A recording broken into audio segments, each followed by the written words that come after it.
కష్టాలు వస్తే వస్తాయి, మనకు సంబంధం లేదు. కష్టాలు ఎదుర్కో, కష్టాన్ని రావద్దని కోరద్దండి. జీవితంలో కష్టాలను ఎదుర్కొనే ధైర్యాన్ని ఇమ్మని మనం భగవంతుడిని కోరుకోవాలి. రామచంద్రమూర్తికి తప్పలేదు కదా కష్టం. సీతాదేవిని ఎత్తుకు వెళ్ళినప్పుడు అఖిలాండ కోటి బ్రహ్మాండ నాయకుడుగా ఆయన ఒక బాణం వేయలేడా? ఆయన విష్ణు చక్రాన్ని ప్రయోగించలేడా? ప్రయోగించుంటే సీతాదేవికి ఇన్ని కష్టాలు వచ్చుండేవా? ఆకాశంలో ఒక విష్ణు చక్రాన్ని ప్రయోగిస్తే రావణాసురుని చంపడం ఆయనకు లెక్క. అంత పని ఎందుకు చేయలా? మానవ అవతారంలో అలా చేసేందుకు అవకాశం లేదు. రామచంద్రమూర్తి అవతారం మానవ అవతారం. మానవుడు అలా ఆకాశంలోకి విసరడు. అందుకని ఆయన ఏం చేశాడు? అటువంటి ప్రయత్నాలు ఏం చెయ్యాలా?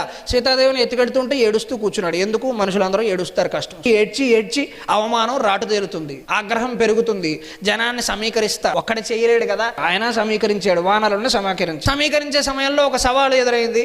సుగ్రీవుడు వారి దెబ్బలాడుకుంటున్నారు, ఒకరిని తెగ్గొట్టాలి తప్పదు. సరే మాట ఇచ్చాడు, దానికి నిలబడ్డాడు. వ్యూహం పన్నాడు, ఏదో పథకం వేయాలి, చేశాడు. మార్గం నడిపించాడు, అందరినీ ప్రయాణం చేయించాడు, యుద్ధం చేయాలి, చేశాడు.